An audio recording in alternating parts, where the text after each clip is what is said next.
Good morning, Eastern Oregon, and welcome to the September 4th version of AM Live on EOA. Your connection to Eastern Oregon, we're glad that you are here with us today. If you want to find our content, you can go to EOA.network. That takes you to a link tree where you can find the location of our Facebook and YouTube and our Instagram feed and all of the other places, and where this podcast or this version of this morning will end up on the podcast platforms that are available to you. Glad that you're here with us. Here in just a little bit, we are going to have Christopher and Amber from the Baker County Chamber of Commerce, Baker City Chamber of Commerce, and they'll be here to talk with us. Glad to have them in the studio with us. How are you, man? Good morning. Good morning. What is it? It's First Friday. No. Well, oh, yeah, I guess. We're already at First Friday. Yeah, it's Friday. It's almost Friday. It's almost Friday. It's almost no, Friday. no, I got messed up yesterday because I was supposed to take my van to Rock on Wednesday. Yeah. Yeah, and then I got to the end of Wednesday thinking that it was Tuesday because we missed. Anyhow, I've been my whole day has been Monday, my week has just been It was off. a smash. They did that that Epstein victims. Yeah, press I saw a little bit of yesterday. it. Yeah. I watched it. Man, jeez. Yeah. One of those ladies is their first time ever speaking in public about it. Really? Oh. It was wild. Yeah. Did they have it on? On YouTube, yeah. On YouTube, yeah. On that dude that I watched, the guy, I don't remember what his name is. The guy who comments on feeds that are coming in? Yeah, Yeah. Yeah, that's crazy, though. Yeah, it is so interesting to me how, well, and you watch, I mean, that YouTube is where you get most of your video information. Yeah. Right? Yeah, for sure. It's Yeah. outside of sports. I mean, even a lot of the sports information I get comes from YouTube. Yeah. Yeah. But it's so funny. It's kind of like, during the riots or uprising or whatever that was in Los Angeles, and you and I were experiencing that, Like in Rodney King? Or? No. Oh, when all that crap was going on. Yeah. I mean, just recently, Yeah. and Trump sent the troops and all of that business, and you have people on national news saying everything's fine, everything's cool. Yeah. And then and on YouTube we're watching it live where it's like, I don't Everything think wasn't look cool. very fine. Yeah, Yeah, but it's just so interesting how YouTube, the live portion of that has become. Well, and the guy that I watch, he well, I mean, he says this, who knows? But I mean, it seems like he guarantees everything to be nonpartisan, doesn't interject his own opinion in things, and he just presents and has like an open dialogue with all the other 500,000 people that are watching. You know what I mean? I've seen him have 500,000 live viewers before. That's crazy. That's what there was yesterday? During that LA thing.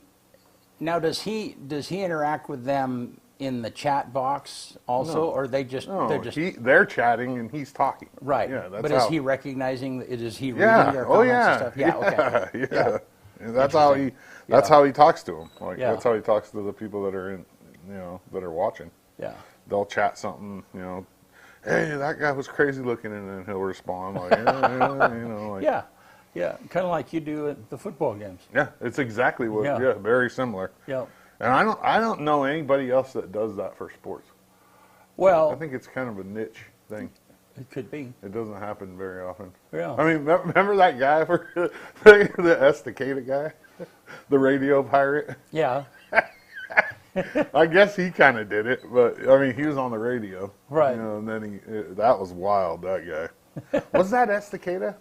I can't remember. Remember we had the girl send us her. Right. She just held her phone, and we took the feed and televised it. Yeah, it was a playoff game. And then his audio for a while, and then I couldn't handle it. Yeah, it was a playoff game, and we had arranged with the school to have their feed. Yep. And then, but they hadn't done due diligence, and they didn't have good internet. I don't know. They didn't have a feed at all. No. Yeah. And so we got all these people waiting on a feed. So I'm like scrambling, like, hey, anybody got a phone?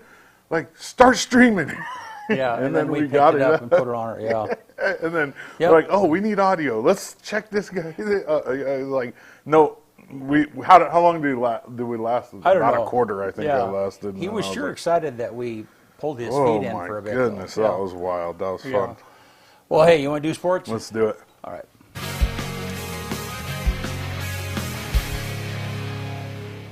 AM Sports Report brought to you by Hobby Habit. Ken Climo, the champ, is disc golf royalty. A 12-time PDGA world champion and 18-time major champion, his dominance redefined the sport. Now, with his brand, Climo brings the same precision and excellence to disc design, crafting tools worthy of a legend's name. There's like 5 different Climo discs available, all at Hobby Habit right here in LeGrand, 411 First Street, just for the fun of it. The national rankings for NAIA volleyball came out yesterday, and the Mountie ladies are #1.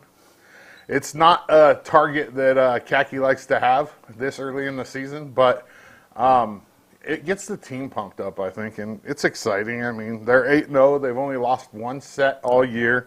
They took down 4 top 25 teams so far, and a dismantling over #2 Concordia last week in Omaha kind of solidified the #1. I mean, we jumped from #5 to #1, and it's well deserved. This team's really good. And the funny thing is every year Khaki says, "Oh, I don't know, we'll see." You know, like she plays the humble, like we aren't going to be that good card, when we all know that they're going to be a top 5 team almost every year. They start their home and CCC opener tomorrow night up at Quinn Coliseum, 6 o'clock. They're going to take on Evergreen, and then they turn around and take on Northwest at 4 on Saturday. So if you got nothing to do, or even if you do have something to do, that environment is crazy. This town has really gotten behind EOU volleyball, and it's quite exciting. That's where I'll be, so get up there and check it out.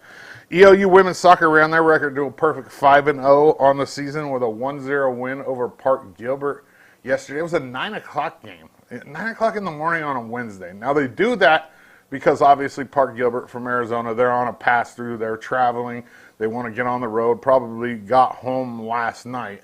But 9 o'clock in the morning, I mean, yeah, it beat the heat, but there was like 8 people there. It's not great for fans. This EOU women's soccer team's good this year too. They're going to make a run at a CCC championship. They host Whitman on Sunday at Community Stadium. It kicks off at 1 o'clock. EOU football is on a much-needed bye week this week, and that's crazy to say that in week 2. But the Mounties are kind of beat up after a pretty physical camp, and we'll see. I mean, they had the lead going into the half against C of I, and just the offense sputtered in the second half. They didn't put up any points. Ultimately lost 21-17. And they're going to play Whitman the following Saturday, so a week from this Saturday, and we'll see where they're at. They need to get a lot of their key guys healthy right now. LHS boys soccer had a tough time with Riverside on what was it? What is today? Today's Thursday, so it was Tuesday night, I believe. They lost 8-0. In high school soccer, as long as you're 1/2 in, once the score discrepancy is 8, the game's over. So the game ended early in the second half. They host Estacada tomorrow at 3 p.m. up at Community Stadium. LHS girls soccer heads to Bend to take on Henley on Friday at 3 p.m. and Klamath Union on Saturday at 3. And then LHS football goes to Vail tomorrow for a tough matchup against the 3A state runner-up last year. Vail's tough, man. That game kicks off at 7 p.m. Mountain Time. Around the GOL, Baker goes to Scappoose. Pendleton goes to East Valley, Washington. And Ontario goes to Mac High. So all the GOL teams are on the road this week, which means that we don't stream any football this week. So we kind of have a bye week on the football. Around the Valley, Embler goes to Prairie City, Union is at Cove, and Elgin hosts Perrydale, with all of those games kicking off at 7 p.m. Powder Valley takes on North Douglas at 4 p.m. in Dufur at the Dufur Classic. There's still opportunities to advertise with the EOA Live Network for the upcoming LeGrand, Pendleton, and Baker high school football home game seasons. Get a hold of us. Message us or email us at office@eoalive.tv, and we'll get you all set up. AM Sports Report brought to you by Hobby Habit in LeGrand, just for the fun of it. All right. Good stuff, man. Yeah. All right, let's take a look outside. Benny, it's going to be a warm one. Man, it was suffocating yesterday. It was just warm. Over 100 degrees. Was it? Yeah. I didn't notice, and I was outside quite a bit yesterday. It's real close. So let's look at that graphic, Bennett. So 93 today, 56 tonight, and then it's about the same thing tomorrow, and then it's going to be a little cooler through the weekend. No rain in the foreseeable future, at least according to That's all I care this about. graphic. Well, I mean, it says PM thunderstorms. That's rain on Monday. PM thunderstorms on Monday. Oh, rain. All right. So a little bit, maybe a little bit of rain. Yeah, you should hibernate then. I will. I'll stay inside. Yeah. Sugar melts in water. Yeah. I like the Wicked Witch of the East or whatever. Yeah, don't give me. I hate the rain. Yeah. Did you see where they did the Wizard of Oz at the Sphere in have you followed that story at all? No. You said something about it the other day. Super interesting. Yeah, I'm fascinated by that. Because they had to go in and they used AI to expand the visual scenes to cover all of those screens, Oh, they're actually playing the movie? Well, they took the movie and made it spherable. And made it, So, but super, but the other thing is like, so during the tornado, they've got actual wind machines that kick in the physical space, and debris flies around, and there's, Debris flies around like in the sky? Yes. Yeah, like it looks like debris or like actual stuff? No, it's actual stuff. That would have to be a liability. Well, it's like little specks of paper. Oh, or okay. stuff. Okay. So and then it visually represents as something. But I went to. It's been years ago. I went to the Beatles Love Show in Vegas, and they somewhere during the show they dropped a ton of confetti. Ooh, I hate confetti. And it was confetti-like stuff, And it's like turf turds. Yeah, but as soon as the show was over, there was this herd of people that swept it all up, reloaded it back in. It was just. No, I don't like it. I like I said, turf turds. If I collected all the turf turds from a season worth of football out of my shoes, I would have a lot of turf turds. Yeah, like a lot. The little black rubber. Is it kind of like when you wear tennis shoes on the beach and you get sand in your shoes? Very similar, except for turf turds are a lot bigger than sand, and you can feel them in there. Yeah, and you'll get probably like.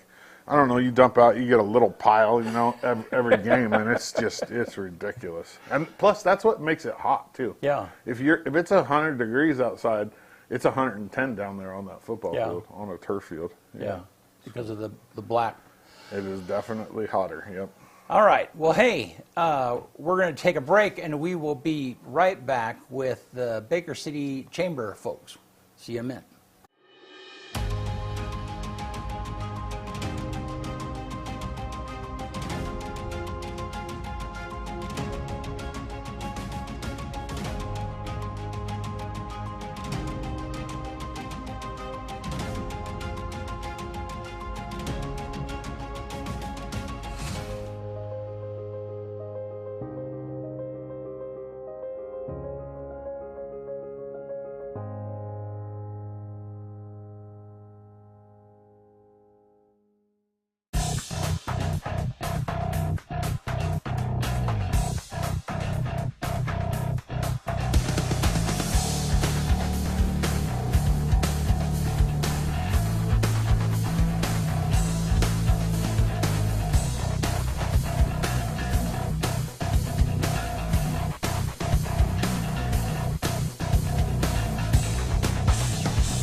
Eastern Oregon is full of interesting people, with interesting minds and interesting things to say.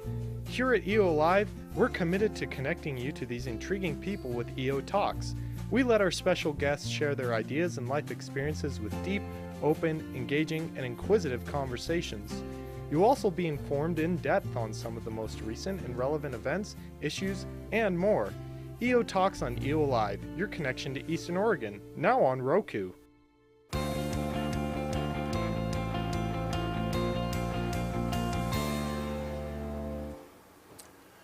All right, we are back with Christopher and Amber from the Baker County Chamber of Commerce. Yeah, which, thank you for that clarification. That makes sense. So, Christopher is the executive director, and Amber is the events coordinator for the Baker County Chamber of Commerce. So, how are you guys? Good, good, yeah. Simple drive over this morning. Feels like it gets shorter every time. Yeah. Yeah. It doesn't to me. Feels like it gets longer. Really every doesn't time. to me either. I Yeah. don't know. I feel like growing up, LeGrand sometimes had better movies. You know, I watched Mission Impossible here, and I don't know, felt like it took forever as a kid to drive over to go to a movie. But now, Yeah. yeah, cruise So- control maybe. Yeah. Did you grew up in Baker? Yeah, yeah. I was 6 when I moved there, so that's like 89. So, yeah. Went away for a bit, built some houses in Idaho and stuff like that, but I'm back home.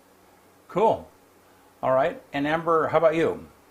I moved to Baker, Oregon from Idaho in 2007. Okay. Yeah. All right.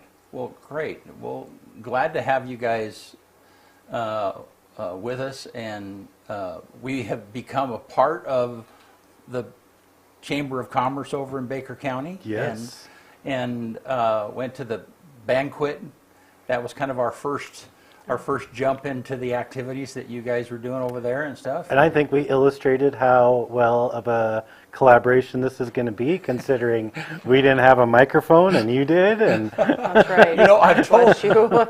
I've told that story several times because I went to I've been involved in the chamber and a lot of activities here in LeGrand, you know, and when I went over to that event, I thought, you know, I don't have to be a tech person. I'm just a person at the banquet, you know, and you guys had some sound issues, and so it was funny because I turned to somebody that I knew and said, how long is the program going to be? Well, they kind of thought that I was saying, how long before I can leave, you know?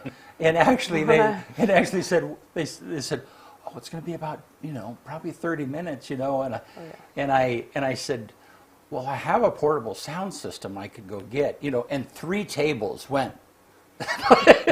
They nodded their head, you know, like, okay. Yes. Yeah, I yeah. was thankful. Yeah. So anyhow, but well, and I mean, you could tell anybody this, test all your gear before you go live. Right? So we plugged in an iPod, music came out. Yeah. We said, I'm sure the microphones work. Yeah. Nope. People still have iPods.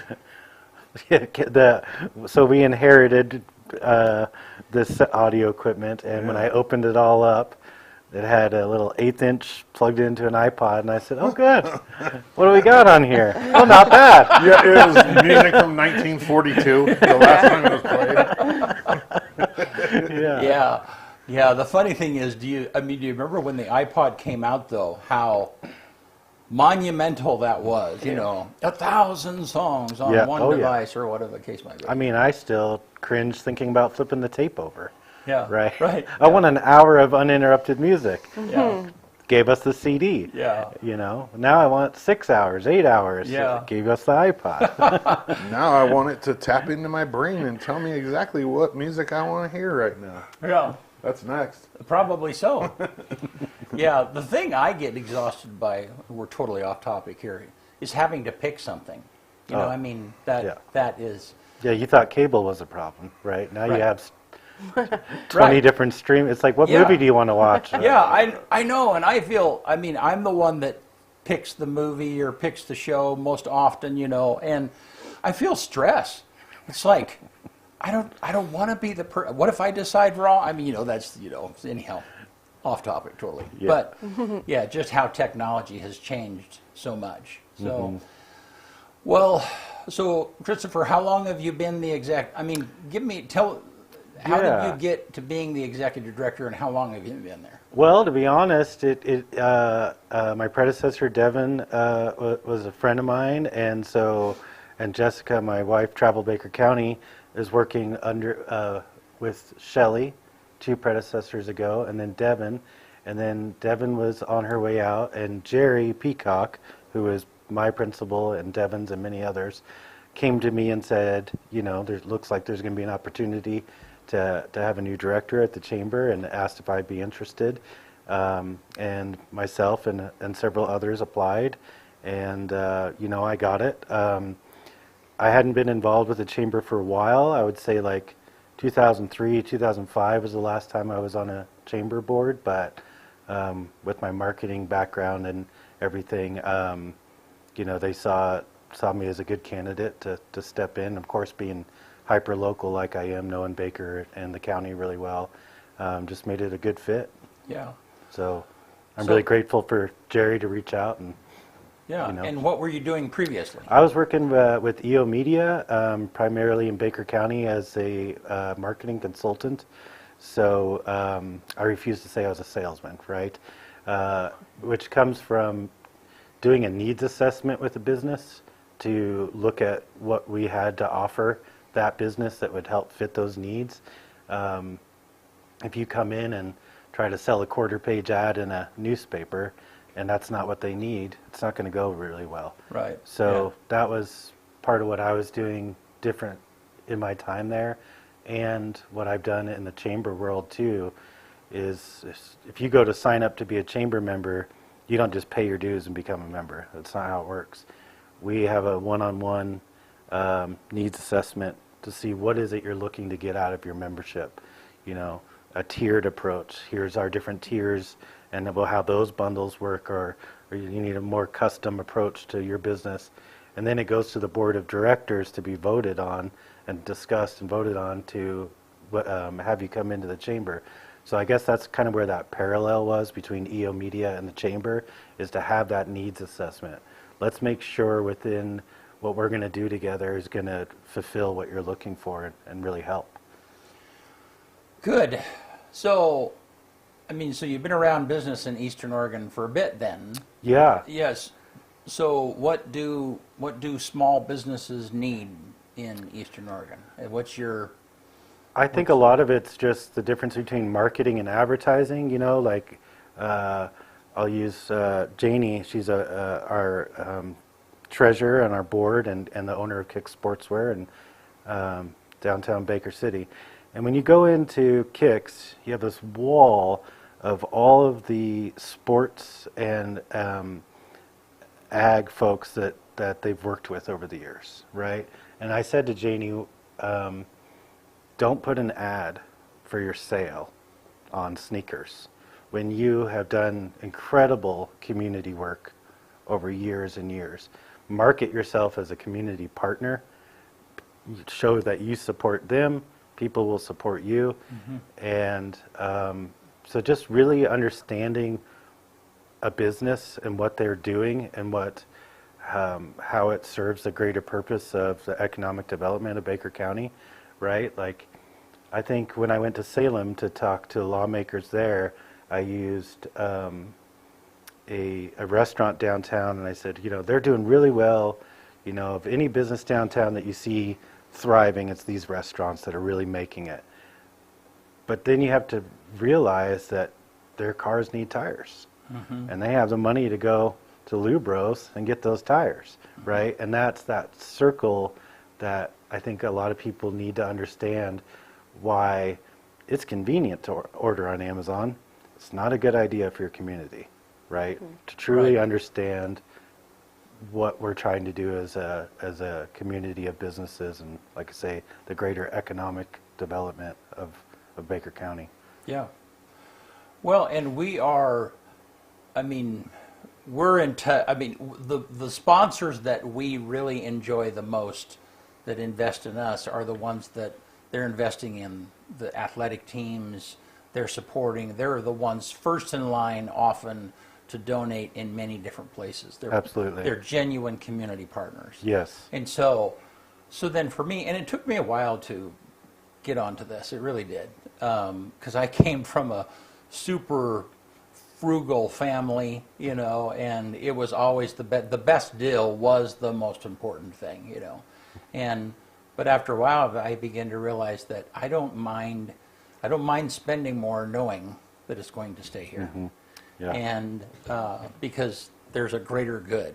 and there's a longer vision. So Absolutely. yeah, Yeah, I would say, advertising is brand awareness, right? You're running a radio campaign, social media campaign. That's just to make sure people don't forget about you. Yeah. When you go to look up a plumber, instead of writing plumber in Google, you're going to write that person's name that you've heard about and find that. How you know that they're the right choice for you is when you're sitting at the Baker County Fair and the rodeo and all those logos around there that have sponsored that event. yeah, You'll notice a lot of those are the same ones you're hearing the radio Yeah. ads for, right? Yeah. So that's the difference between being a good community partner, sponsoring these events, and just making sure they don't forget about you. yeah. Cool. Thank you. So Amber, you are the events coordinator. I am. What does the events coordinator do, and what is Baker County Chamber doing differently than what they've done in the past? Maybe that's a hard question. For events wise, Yeah. is it any different? Well, I suppose because Miners Jubilee is It's up. what, going to be 44 years under the chamber next year. And then, of course, we've had our annual banquet forever as well. But when you look at the 4 events now, that would be new. That would be new. Our honors is new. Yeah. Yeah. Yeah. So if you look at it like we have, you please interrupt me. We're good. We have 4 events, 1 per season. And so it's the spring banquet, that's our old banquet that we've been doing forever, right? Man of the Year, Legacy Woman of the Year, Business of the Year, Entrepreneur, those. Then we have the Summer Miners Jubilee, like I said, 44 years under the chamber.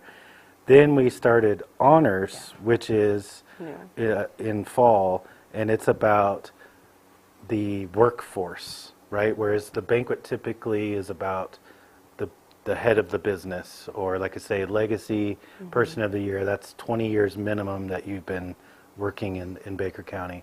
Whereas Honors is going to pick up the up-and-coming people, the workforce, and then, of course, change it, the parade. It's always been called the Twilight Parade, and now we're calling it Twilight Jubilee. So you really have 2 banquets, 2 jubilees, and each are opposite, right? You literally have summer Miners Jubilee and winter. So, you have business owner primarily to employee 2 banquets. So it kind of not only spreads out across the year, but they're opposite. It helps balance everything that we do as our events. Yeah. Well, tell me, Amber, tell me about the Twilight Jubilee. What is that? Twilight Jubilee is the Christmas parade. What day is that? It's the First Saturday first of December. Of December. It's the Christmas parade followed by the Christmas tree lighting. Cool. And then last year we started to expand on that to kind of get into the Jubilee we did. realm. Yeah, So having additional vendors there and workshops and things. So downtown is basically has everything you need, especially in the food world. But we were looking at different experiences that these events create for you. So if you want to sit in main event and watch the parade through the window, awesome, great place to be. If you're looking at wanting to stand outside but still be able to have something to eat or drink, that's when we're bringing in a couple of vendors, right? Because baked potato with hot chili and your adult hot chocolate or whatever, and you want to be outside, that's why we bring those vendors in. And that's why we're starting to kind of dabble in the Jubilee side of it, not just the parade. You're expanding with more activities and things that keep you downtown longer. So then will it be a longer, are you thinking of a longer hour event? I mean, what's that going to look like? The parade's grown.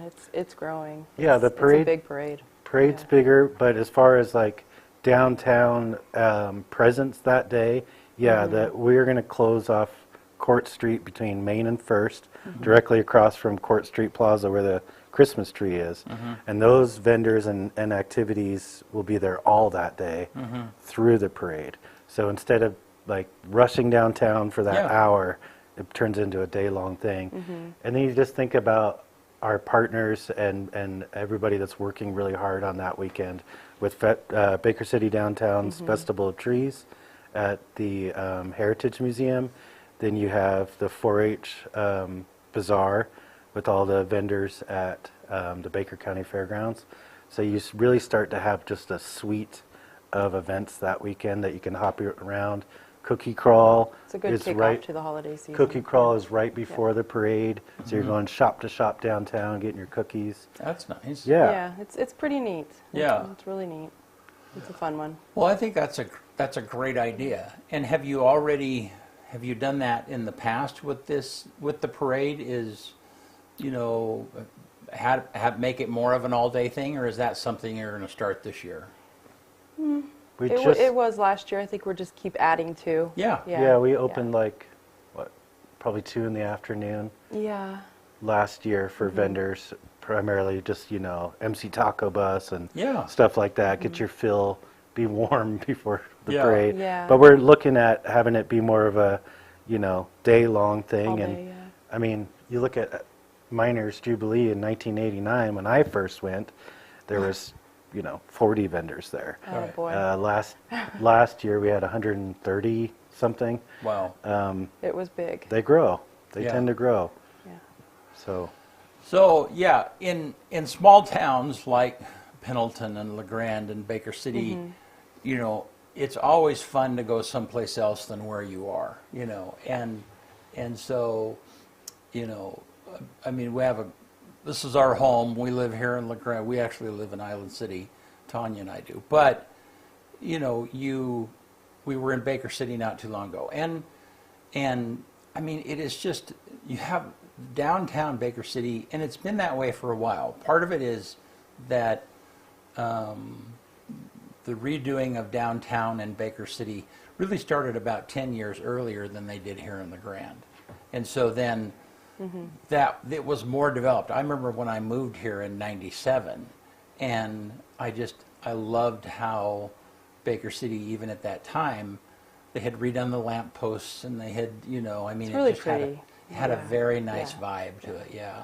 Well, yeah, Baker City is so unique because of the way Highway 30 went through Yeah. from Campbell to Broadway in Maine. Yeah. It was extra wide. Yeah. Right. Right? And it wasn't until the freeway in the 70s that, Yeah. that the traffic changed. But that's part of what gave us this just demanding footprint that is Baker City, Yeah. is the highway and the way it went through. Yeah, and you're right. I hadn't really thought about it. I mean, yeah, the Yeah. street is wide. Yeah, and the sidewalks are wide too. So, but no, when you, and I've spent a lot of time talking about being on different committees and talking about economic development and renewing downtown, and I've been part of the chamber here and LeGrand Main Street downtown, and I mean, I spent a lot of time in this space, and Baker just is nice. I mean, it's, and when we were there not too long ago on a Friday evening, and we ate at the Geyser Ground, which was a tremendous meal, but still, there were people out.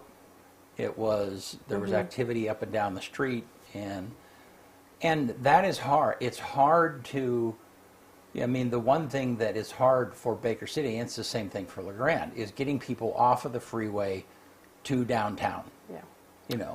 Well, Amber, I mean, how many times a week do you tell people that, no, this isn't all there is to Baker when they Right. get off the freeway? Right. Yes. Because we're right off the freeway. Yeah. Right, yeah. Which people see us, they get off the freeway, and maybe they're charging a Tesla or doing this or that. And because some of the towns you go through in rural areas, that is it, right? It's a truck stop, it's a Yeah. store, gas station, couple fast food, and so 2 stoplights and left. Yep. I'd Like, say that. oh my several gosh. times a day. Yeah. And when we give them the walking tour and all the rack cards and information, they are just blown away. Yeah. But they had no idea that there was such an incredible downtown that close to where they are. Yeah. They end up staying over to do more the next day. So. Yeah. Yeah. Well, and I can see why. It's beautiful. I mean, LeGrand has a little bit of more of a benefit in that there's a ramp that leads you right to Adams Avenue, and you can follow that all through, you know. Yeah. But still, you know, the main exit, or I would say probably, you know, which probably gets, I'll bet it gets 70% of the traffic. You know, I mean, it dumps off on Island Avenue, and like you just think that's it, you know. And so it's getting people to go through your downtown. Yeah. That's just always that's always a hurdle, you know. Well, yeah, I know when my uncle Ken Hobson was city manager and campaigned to get Campbell as wide as it is now was such an uphill battle. But in hindsight, like to have all the lanes of traffic to be able to get you to downtown off the freeway, I'm sure helps people funnel into the greater city.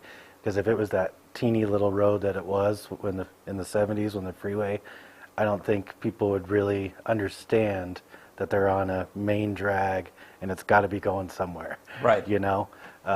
So that helped. We lost the bandstand at the park because of that, but say it again. We lost the bandstand at the park in order to make Campbell bigger. Oh, I see. That's why I say in his time of doing that, he faced a lot of criticism because they're like, you're gonna have to eat up some of the park to make that road bigger. Yeah. But I don't think anybody's complaining about a little extra wiggle room today. Yeah.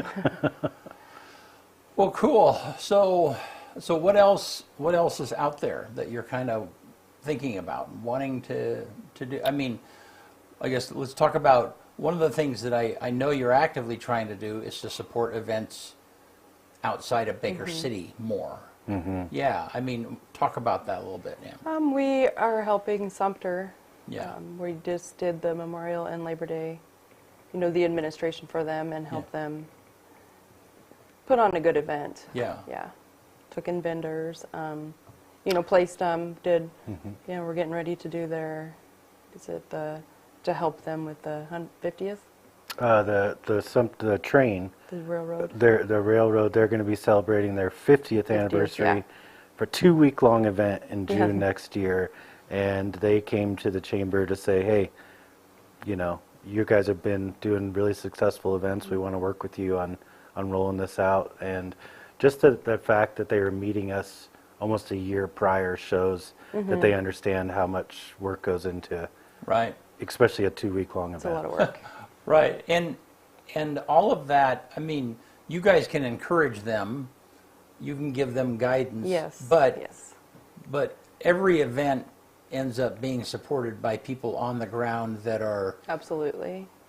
They're doing all of that stuff, you know. All of that, you know, calling the vendors and arranging them and figuring out the insurance and you know. It's a lot goes into it. Right. A lot more than, you know, a lot of people would think or know.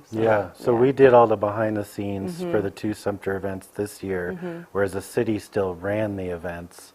But it's a bandwidth thing, right? Like, you know, to have the mayor working basically every hour of every day for those events, it's like, is that sustainable? Are you going to look at perhaps having the chamber do more of the event on your behalf, to be the ones that are physically there with an information booth, helping people actually find their space? Because I think that's the part of events that people don't understand. Like Amber and I can run Miners Jubilee, but it's a 7-person minimum operation because it's just the footprint of that park. You can't truly keep an eye on everything and be there for every vendor when they need you with just a couple people. Right. So it's kind of like be careful what you wish for. We help you grow your event, but then you might not have enough people to run it. Right. Right. So I think we're getting there, We're getting there to be able to say, but yeah. we can help run it if that's where this is headed.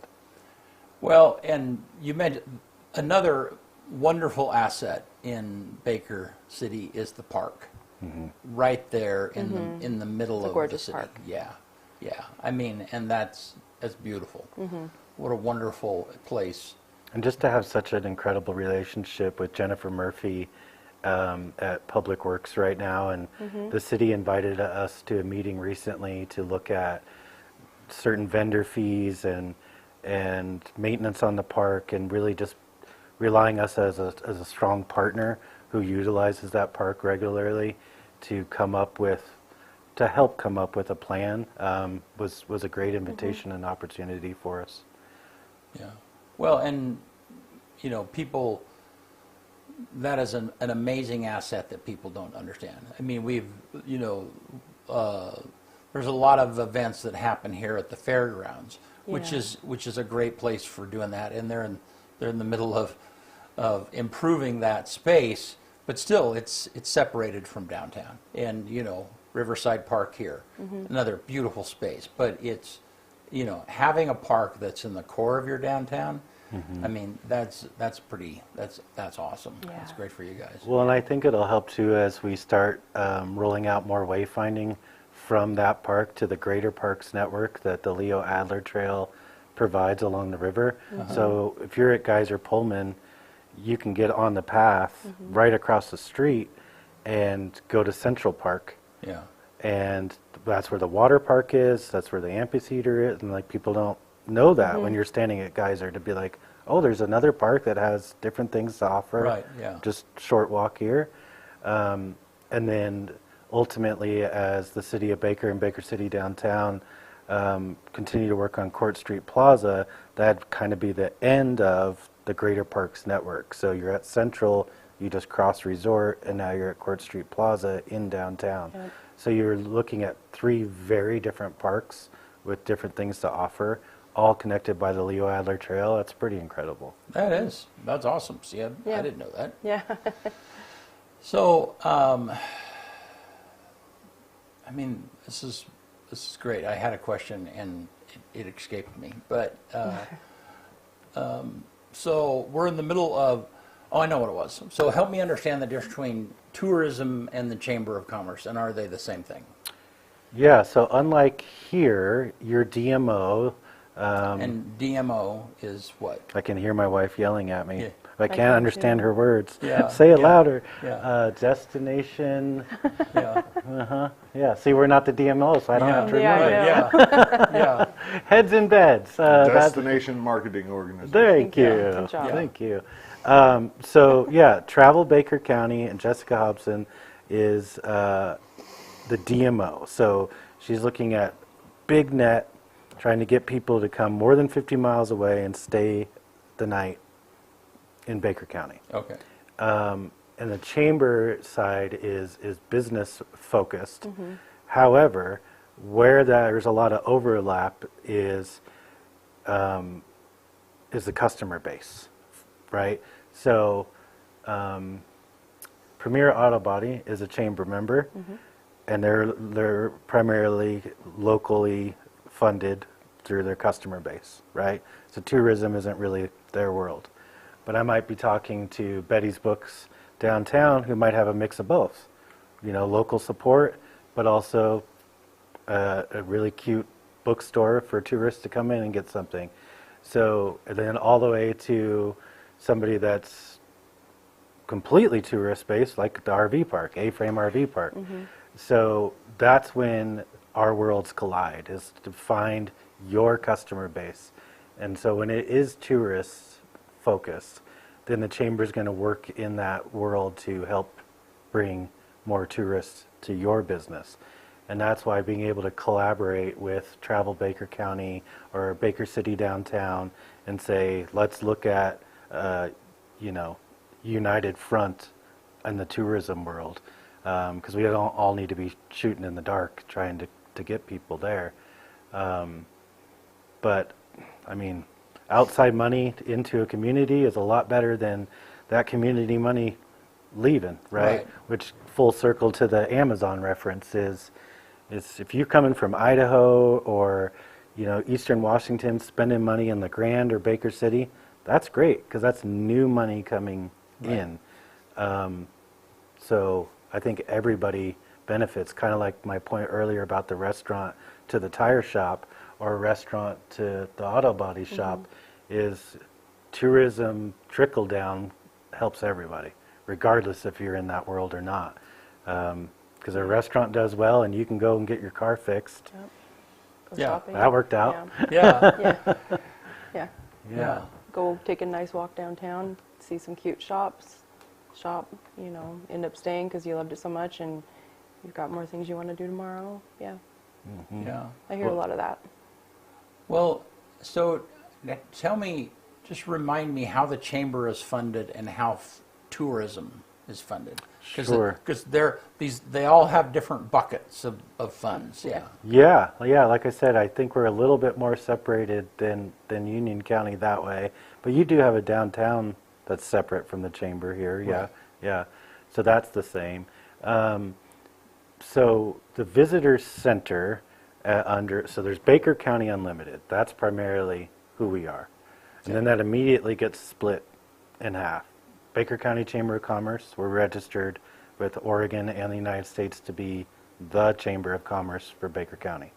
But we also are Visit Baker, which is the visitor center part. And our building is literally 2 buildings that have a hallway that connect them. So it's nice because it's like, that's them, this is us. It's true. I like it. But all of our checks say Baker County Unlimited. So anyway, so the county TLT is the tax that's collected on lodging, right? So when somebody books a room, they pay a tax on top of the lodging facilities fee. And then that money is collected and dispersed to promote tourism and, trying to get more people to come, right? So part of that is the visitor center contract. Okay. To make sure that when people do get here, they find their way.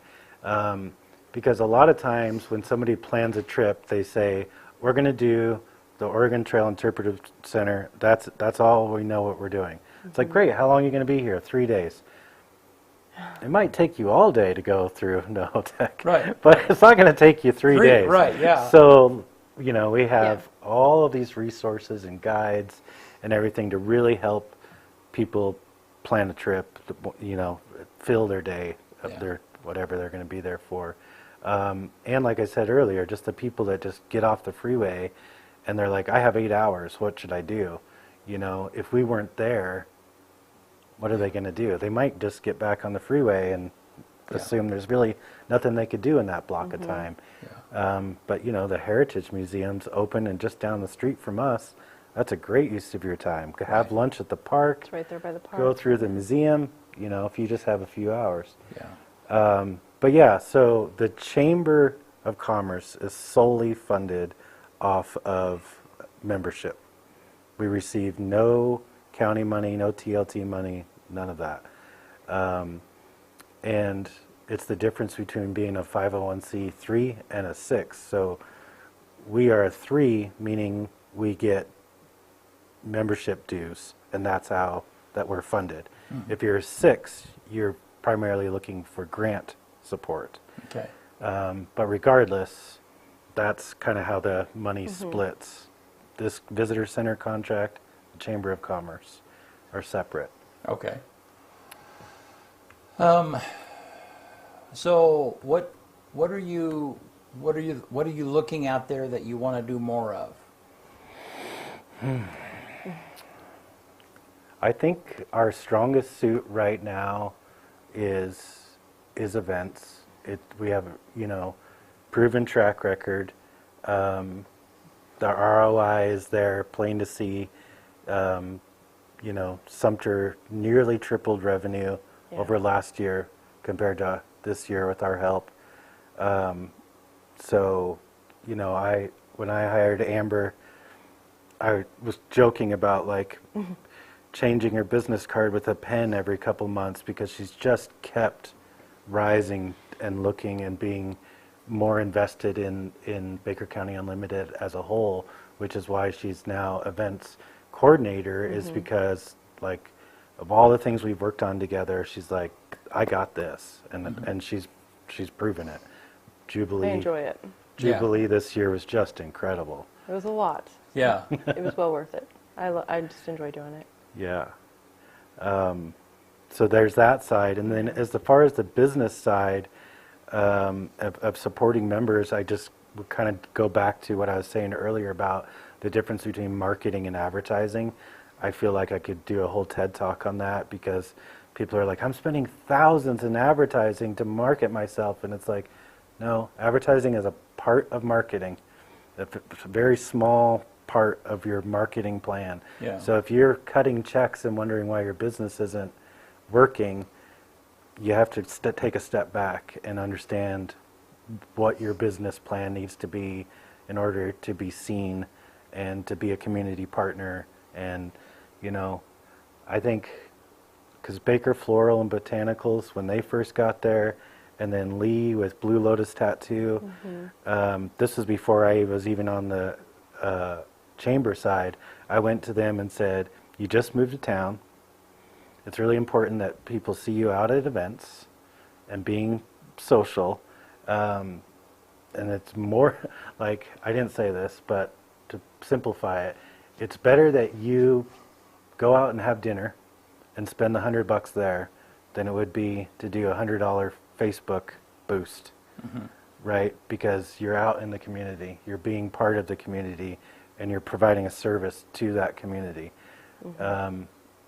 Putting it on Facebook and saying, hey, we're a new business, come buy our stuff. Why? Like, who, you know? Well, and as you know, Eastern Oregonian people, they are fiercely loyal, and they're looking for people to be loyal to.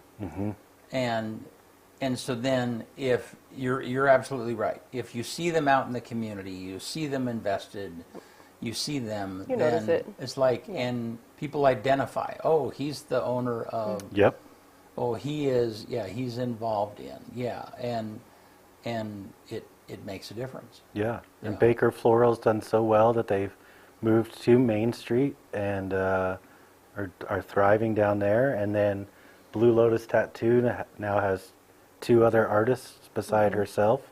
So substantial growth there. Which it's just great. It's great to see a business be able to come into Baker and really thrive. You know, we joke around sometimes like, you're not local until you've lived there for 15 years. But to be able to see that change where you can move to Baker City, open a business, and within 2 years really be part of that community is incredible. Well, and it's not just going out to dinner, it's being on a board or being on a committee, Yeah. being a volunteer to help do stuff, you know. I mean, all of those things make a Absolutely. big difference. Yeah. Yeah. Yeah. Well, yeah, I mean, what's Barley Brown's anniversary this? 27? Is it 27? Yeah. I mean, I think they put in the work. It's not just good beer. It's about... It's a lot. Yeah. It's a lot. It's But it's- family, you know, it's great food, great beer. Yeah. You know, they've made it. Yeah. But, you know, put in some community work, right? They I do mean, that you look too, at yeah. Luke and Baker Loves Bikes and... Everything. He does a lot. Yeah, Luke Brown, so one of the brothers, right, of Barley Browns. The one thing I miss that's not in Baker City that was when Luke and I were kids is a dirt bike park. Yeah. You know, and he's campaigned and gotten that to go through the city and is now looking at the design for it and to bring that back. And that's what I just keep screaming about marketing about is it's like, you love Barley Browns for XYZ, but do you also know Luke Brown is doing this for the bike race that comes through town, the bike park that's out there? Yeah. Like, that's... He also has coached numerous children. Yeah. Oh, you have the ski side Yeah, too, he's- sure. Yeah. Yeah. Yeah. Yeah. So I think that just is, when you look at a really successful business like them, it's... He's a busy guy. Yeah, he's a busy guy. But you start to understand how they can continue to be so successful. It's because they're a really strong community partner. Right. Very. Yeah. Good. Good stuff. Well, thank you so much. Yeah. Yeah, for being here. So what's the next big event that people need to be aware of? Honors, October Working on 13th. honors, yeah. You can go to bakercountyevents.com. click honors, the nomination form's right there. We have 13 different categories to nominate folks for. We're obsessed with 13 because my dad was one of 13 kids, and they called him the baker's dozen. So I use that number anytime I can. It fits. It fits. Yeah. Yeah. October 13th, and where's that going to be? That's going to be at Churchill School again, which, you know, I used to have a shirt that said Baker City at night. And it was just a black rectangle. Churchill's changed that. You know, there's a lot going on out there. A lot of nightlife, live music downtown. So. Well, and I walked through that project, for lack of a better term, you know, and you're right. That's an amazing space. It is. And, you know, the dedication of two people that just gutted it out, you know. And you know, I mean, there's a number of, that makes a huge difference. There's a number of successful businesses here. I mean, this is one too. You know, we didn't have everything that we needed to begin with, but we just gutted it out, kept doing it, and the, you know, a community is made just by those kinds of people sticking with it and doing it. You know? Brian and Corrine Vector, Churchill School, just incredible. I know, and when I walked in there, and Brian led me around, it's like, why did you do this? Why did you, you know, I mean, it's just, I mean, a school, you bought a school, you know, anyhow. Yeah. What an incredible vision. So, yes. Yeah. All right, well, hey, thank you guys so much for being here. And, of course. And we'll have you back, and we're going to have your wife on not too long ago from now, so awesome. Thank you. Want to get us out of here? Let's do it. On this day, September 4th, 1888, George Eastman patents the first roll of film for a camera and registers the brand Kodak. 1893, English author Beatrix Potter writes the story of Peter Rabbit for a 5-year-old boy. 1927, on this day, Charles Lindbergh visited Boise on his cross-country tour. 1951, the first intercontinental TV broadcast was President Harry Truman. 1972, The Price is Right, the U.S.'s longest-running game show, debuts on CBS. 1992, Scared Silent, which was a special about child abuse in America and hosted by Oprah Winfrey, is the first non-news program in history to be simultaneously aired on 3 different major networks. 2018, Amazon becomes America's second trillion-dollar company. Who's the first, BC? Apple. Yeah, that's easy. But, you know, Microsoft is past that. NVIDIA is in front of all. Like, it's crazy, yeah. The number 1 movie on this day in 1995. What do you think it was? 1995. On this day. On this day, 95. At the beginning of the fall movie season? Yep. A big one, too. Titanic. Apollo 13. Apollo 13, yeah. The quote of the day: don't judge each day by the harvest you reap, but by the seeds that you plant. Robert Louis Stevenson. One more time. Don't judge each day by the harvest you reap, but by the seeds that you plant. Good stuff. Yeah. Yes. Yep. Thank you, guys. Yeah. Hey, thanks for being here. That's right. All right, and we'll see you. So next Tuesday, the new city manager of LeGrand, John O'Brien, will be right here with us in the studio. See you soon.